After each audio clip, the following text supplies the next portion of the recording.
जय हिंद प्यारे बच्चों, स्वागत है आपका हमारे यूट्यूब चैनल में, जिसमें हम आपको एनडीए नेवी एयरफोर्स की प्रिपरेशन कराते हैं। प्यारे बच्चों, मैंने त्रिकोणमिति का एक चैप्टर है त्रिभुजों के गुण, प्रॉपर्टीज ऑफ ट्रायंगल, मैंने उसके 3 लेक्चर बना दिए हैं और उसमें most important question shortcut concept के माध्यम से पूरा समझाया है। और अब मैंने आपको यहाँ पर बेटा प्रैक्टिस सीट, जो बच्चे पुराने व्यूअर्स हैं वो देख चुके होंगे कि प्रैक्टिस सीट 1 मैंने डिस्कस कर दी है। अब प्रैक्टिस सीट 2 की बारी है। जैसा कि आपने पहले के वीडियोस में देखा, आप हमारे वीडियो को रोक लीजिएगा और कोशिश कीजिएगा कि ये क्वेश्चन जो 10 मैं आपको दे रहा हूं ये 4-5 मिनट के अंदर हर हालत में सॉल्व हो जाए। आपका समय शुरू होता है अब। तो प्यारे बच्चों, हम ऐसी उम्मीद करते हैं कि आप ऐसे अधिकांश बच्चों ने क्वेश्चंस के जवाब निकाल लिए होंगे। अब आप अपने आंसर्स का मिलान हमारे आंसर के साथ कीजिएगा। आइए प्यारे बच्चों, देखते हैं। पहला क्वेश्चन है, किसी त्रिभुज में यदि a बराबर 13, b बराबर 14, c बराबर 15 हो तो कैपिटल आर को बोलते हैं परिवृत्त की त्रिज्या और स्मॉल आर को बोलते हैं अंतःवृत्त की त्रिज्या। कैपिटल आर परिवृत्त की त्रिज्या होती है। ये त्रिभुज के बाहर पूरा तीनों वर्टाइसेस को छूता हुआ जो ट्रायंगल हो, सर्कल बनता है, उसकी त्रिज्या आर होती है, परिवृत्त की त्रिज्या। इसको इंग्लिश में कहते हैं रेडियस ऑफ सर्कम सर्कल। आइए बच्चों देखते हैं, आपने कैपिटल आर का जो फॉर्मूला पढ़ रखा है ये है बेटा ABC/4 डेल्टा। ये आपने सूत्र पढ़ रखा है ABC/4 डेल्टा। डेल्टा बेटा होता है त्रिभुज का क्षेत्रफल। तो डेल्टा निकालने के लिए क्या करते हैं, फॉर्मूला होता है हमारे पास S minus A, S minus B, S minus C। ये हमारे पास बेटा होता है त्रिभुज का क्षेत्रफल निकालने का फॉर्मूला। तो पहले हम देखते हैं ABC तो हमारे पास पता ही है, भुजा हम ये रख देंगे, डेल्टा निकाल ले रहे हैं पहले।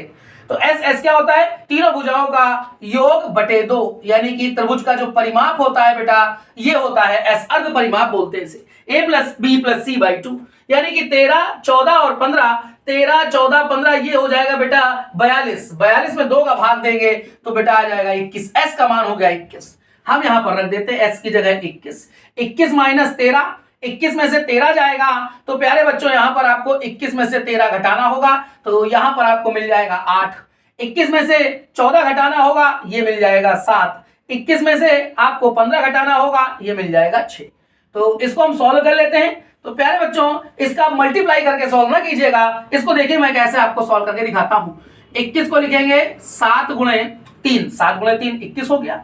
बगल में हमारे पास 8 लिखा, इसको हम 4 दूनी 8 तोड़ लेंगे, ये 7 है, इसको लिखा रहने देंगे। 6 को लिख देंगे 3 दूनी 6। अब रूट के अंदर जो 2 बार है वो बाहर आके 1 बार हो जाता है। जैसे कि आपने देखा 7 यहां पर 2 बार है, बाहर आकर के 1 बार हुआ। यहां पर बेटा 4 है, 4 का वर्गमूल 2 हुआ, 2 हो जाएगा। ये 3 है, ये 3 है, 2 बार है, बाहर आकर के 1 बार 3 हो गया। यहां पर 2 बार है, बाहर आकर के 1 बार हो गया। बेटा ये हमारे पास डेल्टा आ गया। डेल्टा की वैल्यू हमको इसको सॉल्व नहीं करना है, परेशान नहीं होगा। 7 दूनी 14 ऐसे लिख लीजिए और 3 दूनी 6, बस इतना लिख करके छोड़िए। अब हम कैपिटल आर निकालते हैं, परिवृत्त की त्रिज्या। ये बेटा ABC, तो A की जगह 13, B की जगह 14 और C की जगह 15, ठीक है। अब बटे में आ जाते हैं, 4 डेल्टा 4 लिखा। डेल्टा की जगह बेटा हम निकाल के लाए हैं 14 गुणे 6, 14 से 14 कट गया, ठीक है। अब हम देखते हैं यहाँ पर 15 है, तो 3 दूनी 6 और 3 पचे 15, ठीक है प्यारे बच्चों। और तो कुछ आपके पास हो नहीं रहा है सोल्व, चलिए आगे बढ़ते हैं। 13 पना 65, 65 बटे 8, तो इसको सॉल्व कर लेते हैं। 8 और 64, ठीक है, 64 यानी कि 1 बच गया और यहां पर 8, 8 सही, 1 बटे 8 बेटा इसका जवाब आ रहा है, यानी कि हमारा सी वाला विकल्प सही हो गया। ठीक है प्यारे बच्चों, बहुत अच्छा क्वेश्चन था, इसमें कई छोटे छोटे 2-3 फॉर्मूले लगे, तो बहुत प्यारा क्वेश्चन है, आप इसे नोट कर लीजिए। फ्रेंड्स, क्वेश्चन नंबर 2 देख लेते हैं। बहुत अच्छा क्वेश्चन है। लिखा हुआ है किसी समकोण त्रिभुज में यानी कि राइट एंगल ट्रायंगल में cos square A plus cos square B plus cos square C का क्या मान होगा। 4 विकल्प है, 0, 1, 2 और 3। तो प्यारे बच्चों आप इसे ध्यान से देखिएगा, याद रखना बेटा जो आपको मैं 2 कॉन्सेप्ट समझा रहा हूं, अगर आपके पास कोई राइट एंगल ट्रायंगल होता है यानी कि समकोण त्रिभुज होता है राइट एंगल ट्रायंगल, तो याद रखिएगा उसमें 2 पॉइंट है बेटा, डायरेक्ट आप याद रखें, cos square A plus cos square B plus cos square C, इसकी वैल्यू हमेशा 1 होती है। और दूसरा फॉर्मूला आपको याद रखना है sin square A plus sin square B plus sin square C, इसका फॉर्मूला होता है 2। प्यारे बच्चों अगर cos square A cos square B cos square C है तो इसकी वैल्यू 1 हो जाएगी। अगर यहां पर सब जगह sin कर देंगे तो ये वैल्यू 2 हो जाएगी। बहुत महत्वपूर्ण, बहुत अच्छा बेटा एक क्वेश्चन है, तो आपको ये कॉन्सेप्ट है, आप इस कॉन्सेप्ट को याद रखेंगे तो इसकी वैल्यू हो जाएगी बी वाला ऑप्शन, यानी कि बी विकल्प हो जाएगा। क्वेश्चन नंबर 3 को देखते हैं। क्वेश्चन नंबर 3 लिखा हुआ है, इसमें कह रहे हैं सत्य विकल्प छांटिए। आर बराबर एबीसी अपॉन डेल्टा। अभी आपने पहले वाले क्वेश्चन को देखा प्यारे बच्चों, हम लोग जानते हैं आर बराबर जो परिवृत्त की त्रिज्या होती है A B C upon 4 delta, बहुत महत्वपूर्ण सूत्र है बेटा। तो ये इसका हमारे पास कौन सा विकल्प सही है प्यारे बच्चों, ये डी वाला विकल्प सही हो गया। ये तीसरे क्वेश्चन का आंसर है डी, यानी कि आर बराबर A B C upon 4 delta. Question number 4 को देखते हैं कि लिखा हुआ है किसी समकोण त्रिभुज में अंतःवृत्त की त्रिज्या यानी कि radius of in circle R ये क्या होगी। तो आइए बच्चों हम आपको यहां पर समझा देते हैं। स्टूडेंट्स क्वेश्चन नंबर 4 की तरफ चलते हैं। बहुत अच्छा क्वेश्चन है बेटा, यहां पर आप समझ लीजिएगा। अगर आपके पास एक समकोण त्रिभुज है, ये मैंने समकोण त्रिभुज बना दिया, इसको नाम दे देते हैं ए बी सी। यहां पर बी कोण जो है ये समकोण है। अब प्यारे बच्चों इसको हम बोलते हैं आधार यानी कि बेस, ठीक है। इसको बोलते हैं लंब यानी कि परपेंडिकुलर, इसको बोलते हैं कर्ण यानी कि हाइपोटेनियस। आप इसमें याद रखिएगा, समकोण त्रिभुज अगर आपको देंगे तो इसमें दो बातें आपको याद रखनी है। पहला होता है परिवृत्त की त्रिज्या capital R, radius of circum circle. याद रखना बेटा, इसका फॉर्मूला होता है कर्ण यानी कि हाइपोटेनियस अपॉन 2, और रेडियस ऑफ इन सर्कल यानी कि स्मॉल आर अंतःवृत्त की त्रिज्या, इसका फॉर्मूला क्या होता है, ये होता है बेटा लंब प्लस आधार माइनस कर्ण और डिवाइडेड बाई 2। ये दोनों सूत्र आपको बेटा याद रखने हैं, ये समकोण त्रिभुज में लगते हैं। समकोण त्रिभुज अगर देंगे तो आपको कैपिटल आर और स्मॉल आर पता होना चाहिए। और देखिएगा हमारे पास सवाल आ रहा है किसी समकोण त्रिभुज में अंतःवृत्त की त्रिज्या यानी कि स्मॉल आर पूछ रहे हैं, तो बेटा कुछ बच्चे धोखे में से कर्ण बटे 2 वाला फॉर्मूला लगा करके ये टिक कर सकते हैं, लेकिन ये हमसे कैपिटल आर नहीं स्मॉल आर पूछ रहे हैं, जो कि इसमें से कोई नहीं सही है, यानी कि नन ऑफ दिस सही है। ठीक है प्यारे बच्चों, जल्दी से इसे नोट कर लीजिए, फिर मैं आगे के क्वेश्चन को डिस्कस करता हूं। आइए स्टूडेंट्स क्वेश्चन नंबर हम लोग 5 को देखते हैं। ये 5 में हमारे पास लिखा है S minus c upon delta, कह रहे हैं कि इसमें से कौन सा विकल्प सही है। आइए देखते हैं प्यारे बच्चों, ये एस माइनस सी लिखा हुआ है और बगल में है एस माइनस ए, अपॉन में लिखा हुआ है यहाँ पर डेल्टा। डेल्टा का बेटा यहाँ पर फॉर्मूला होता है अंडर रूट के अंदर एस माइनस ए, एस माइनस बी और एस माइनस सी। एक बच्चों छोटी सी बात है, इस कॉन्सेप्ट को समझेंगे तो बड़ा प्यारा क्वेश्चन आपका ये बहुत अच्छे से सॉल्व होगा, आपको समझ में आ जाएगा। अगर हमारे पास x लिखा है तो हम इसे रूट के अंदर x स्क्वायर भी लिख सकते हैं। आइए अब इसी शॉर्टकट का प्रयोग करते हैं, इसी छोटे से कॉन्सेप्ट का प्रयोग करते हैं। हमने रूट के अंदर लिखा और अब हमने क्या किया, स्क्वायर, ये स्क्वायर लगा यहां लगा। जब हमने रूट के ऊपर स्क्वायर लगाया तो ये तो रूट खत्म हो जाएगा। ठीक है प्यारे बच्चों, यानी कि अब ये हो गया। ठीक है, चलिए अब आगे बढ़ते हैं। एस माइनस सी एक कट गया, एस माइनस ए एक कट गया। अब आपको रूट के अंदर क्या बच्चों बच रहा है, बच रहा है एस माइनस सी, एस माइनस ए, अपॉन में बचा एस माइनस बी। तो बच्चों अगर आप लोगों ने इसको पढ़ा होगा तो बहुत अच्छा सा फॉर्मूला है बेटा, ये फॉर्मूला है tan b/2 का, यानी कि ये हमारा सी वाला ऑप्शन सही हो गया। ठीक है, चलिए नोट कर लीजिए इसे। आइए स्टूडेंट्स क्वेश्चन नंबर हम लोग 6 को देखते हैं। कह रहे हैं किसी त्रिभुज में एबीसी में ए का मान 16, बी का मान 24 भुजाएं है बेटा। एबीसी स्मॉल एबीसी भुजाएं होती, कैपिटल एबीसी कौन होते हैं, और ये स्मॉल सी है हमारे पास तीसरी भुजा है 20। साइन a/2 का मान पूछा जा रहा है। आपको अगर फॉर्मूला याद होगा तो डियर स्टूडेंट साइन a/2 का फॉर्मूला देखेंगे तुरंत सॉल्व कर लेंगे आप इसे। अंडर रूट के अंदर फॉर्मूला होता है s minus b, s minus c upon bc। ठीक है, s क्या होता है बेटा, s होता है अर्ध परिमाप, यानी कि सूत्र है a plus B plus C by 2। चलिए बच्चों s का मान निकाल लेते हैं। तो s का मान क्या हो गया, 16 और 24, 16 24 जोड़ेंगे 40, 40 और 20 ये हो गया प्यारे बच्चों 40 20 60, 2 का भाग दे देंगे तो 30। s का मान हो गया 30, हम s का मान 30 यहां पर रहे। अब हम sin a/2 के फॉर्मूले में बेटा ये वैल्यूज डाल देते हैं। sin a/2 is equal to under root के अंदर क्या लिखा है s माइनस बी, s तो आ गया 30, 30 में से हमारे पास बेटा b यानी कि 24 जाएगा तो मिलेगा 6।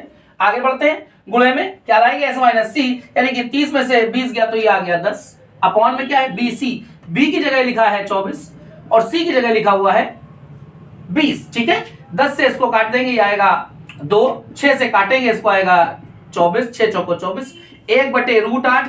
बेटा जी इसमें आ गया 8 को लिखेंगे 4 गुणे 2 यानी कि 2√2। तो साइन a/2 का जो मान आ रहा है डियर स्टूडेंट्स, ये आ रहा है 1/2√2। ठीक है, हमारे पास 4 ऑप्शन है, 4 ऑप्शन में बेटा हमको कहीं पर भी नहीं मिला। ठीक है, हाँ कैलकुलेशन तो ठीक की हुई है। 30, हाँ 24, 8, हाँ बेटा ऐसा है कि हमारे पास ना ये 4 ऑप्शन जो लिखे हैं इसमें से कोई भी नहीं है। आप ऐसा करिएगा, ये जो डी वाला विकल्प है यही सही था, आप इसे बेटा 1/2√2 कर लीजिएगा। ठीक है, ये आपका हर एक बुक में, लूसेंट में भी है, अरिहंत वाली बुक में भी मुझे लगता है मैंने देखा था। खैर ये आपका बेटा इसमें डी वाला विकल्प सही है, ये मुझसे लिखने में मिस्टेक हुई होगी। ठीक है, चलिए इसको ठीक कर लीजिएगा। आगे के क्वेश्चन हम देखते हैं। देखते हैं बच्चों, क्वेश्चन नंबर हमारे पास बेटा 7 लिखा हुआ है। a cos square c/2 plus c cos square a/2 बराबर, ये 4 विकल्प है। आइए इसको देखते हैं। यहां पर हमने बेटा क्या किया, a लिखा, cos c/2 का जो फॉर्मूला है उसमें रूट आता है, स्क्वायर लगेगा तो रूट खत्म होगा।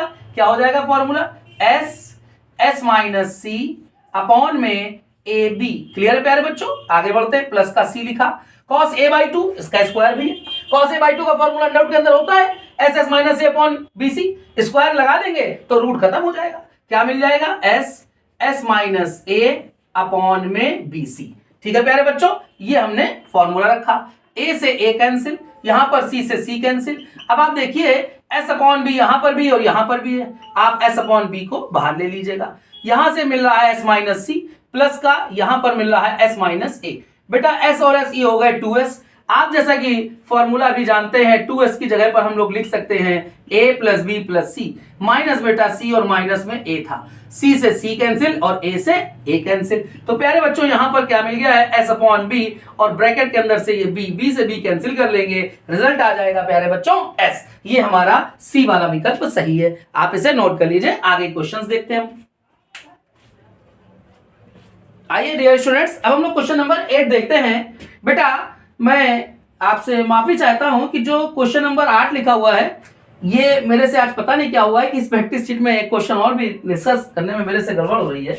यहां पर बेटा जी ये जो मैंने सी को 30 अंश लिखा है, ये स्मॉल सी है, तो इसको आप ठीक कर लीजिएगा। माफी चाहता हूं कि मेरे से 2 क्वेश्चन में मिस्टेक हुआ है, अब ठीक कर दिया बेटा मैंने।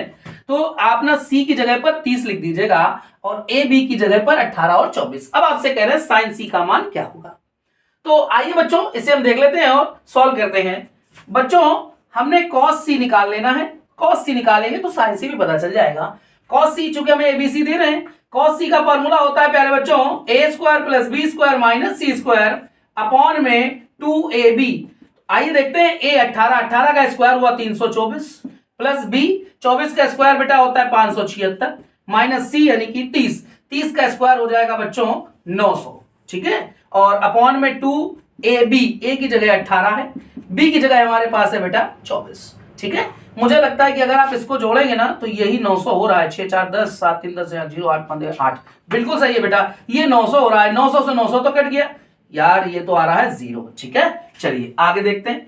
cos c की वैल्यू तो 0 हो गई, तो बेटा इससे क्या पता चला, कोण c कहां 0 होता है cos में, 90 पर, तो c का मान हो गया 90। अब हमसे 90 कह रहे हैं साइन c का मान, तो c की जगह 90 रख दिया, तो साइन 90 का मान हो गया 1, यानी कि हमारा यहां पर डी वाला ऑप्शन सही है। ठीक है, आइए क्वेश्चन नंबर 9 की तरफ चलते हैं बेटा। ये बहुत इजी क्वेश्चन है, आइए देखते हैं, इसको तुरंत देख के ही सॉल्व हो रहा है, कोई शॉर्टकट नहीं है। कितना आपको ना इजी है बेटा कि मैं कुछ कह नहीं सकता हूं। आइए देखेंगे, लिखा हुआ है बीसी जो भुजाएं है उसका अनुपात √3√2 है और कोण सी आपसे पूछ रहे हैं। देखो प्यारे बच्चों, आप भी जानते हैं क्योंकि हम लोगों ने साइन रूल तो पढ़ रखा है, ए बी सी। बेटा ये अनुपात जो होता है ये होता है साइन ए अनुपात साइन बी अनुपात साइन सी। ठीक है, ये हम जानते हैं। यानी कि अगर आप देखें तो साइन में कहीं √3 या √2 तो नहीं मिलता है, हाँ √3 के नीचे अगर 2 आ जाए तो मिलता है। अब ये मान तो 60 का हो गया साइन में। अब एक बात समझना, जैसे बी सी के बारे में कह रहे हैं तो हम बी और सी को ही लेंगे, ए तो नहीं लेंगे। ठीक है, यानी कि बी के सामने एंगल बी और सी के सामने का एंगल सी। ठीक है, अब जैसे 2 का भाग यहां दिया तो हमें बगल में भी देना पड़ेगा। अब आप देखिए 1 2 में 2 बार √2 होते हैं तो ये मिलेगा 1/√2, यानी कि कौन सा एंगल है, सी। तो सी वाला तो आपको पता चल गया ना 45 है। अब हमसे सी तो एंगल पूछा जा रहा था, सी एंगल पूछ रहे हैं, 45 आ गया, यानी कि हमारा बी वाला विकल्प सही हो गया। ठीक है डियर स्टूडेंट्स, चलिए आइए अब हम लोग क्वेश्चन नंबर 10 को देख लेते हैं। आइए बच्चों इस प्रैक्टिस शीट का लास्ट क्वेश्चन देखते हैं। लिखा हुआ है कि किसी त्रिभुज एबीसी में यदि ए भुजा 2x है, बी 2y है और सी वाला कोण 120 अंश का है तो त्रिभुज का क्षेत्रफल क्या होगा इन 4 विकल्प में से। ये 4 विकल्प आपके पास दे रहे हैं। तो प्यारे बच्चों, जब हमको त्रिभुज में दो भुजाएं और एक कोण दिया जाता है तो त्रिभुज का क्षेत्रफल का एक फॉर्मूला होता है 1/2। जैसे भुजा दे रहे हैं ए बी, तो आपने भुजाएं लिखा 1/2 AB और साइन सी। ठीक है प्यारे बच्चों, ये हमारे पास त्रिभुज का क्षेत्रफल का सूत्र होता है जब दो भुजाएं और एक कोण दिया हो। तो चलिए आगे बढ़ते हैं। 1/2 AB, ए की जगह पर प्यारे बच्चों लिखा हुआ है 2x, बी की जगह पर लिखा हुआ है 2y और साइन सी के प्लेस पे आप डाल दोगे यहां पर 120 अंश। ठीक है, आगे बढ़ते हैं हम लोग, देखते हैं जल्दी से साइन 120 की वैल्यू क्या होती है। साइन 90 + 30 यानी कि cos 30 की वैल्यू प्यारे बच्चों होती है √3/2। यहां तक आप सभी बच्चों को समझ में आ गया होगा। अब आगे देखते हैं, 2 से ये 2 कट गया, ये 2 से ये 2 कट गया, एक तो √3 मिल रहा है और एक x और y मिल रहा है, यानी कि हमारा ये ऑप्शन है सी वाला। ठीक है प्यारे बच्चों, तो आप मुझे कमेंट बॉक्स में बताइएगा कि आपने 10 में से कितने क्वेश्चन के जवाब सही दिए। हालांकि 1-2 क्वेश्चन मेरे से खुद लिखने में गड़बड़ हुई है, जिसे मैं कोशिश करूंगा कि अगले लेक्चर में, अगली प्रैक्टिस सीट में, अगले कॉन्सेप्ट में कहीं पर ही कोई मिस्टेक ना हो। अगर आपको हमारा कंटेंट पसंद आता है तो हमारे चैनल को लाइक करें, शेयर करें, सब्सक्राइब करें। मिलते हैं अगले वीडियो में। जय हिंद।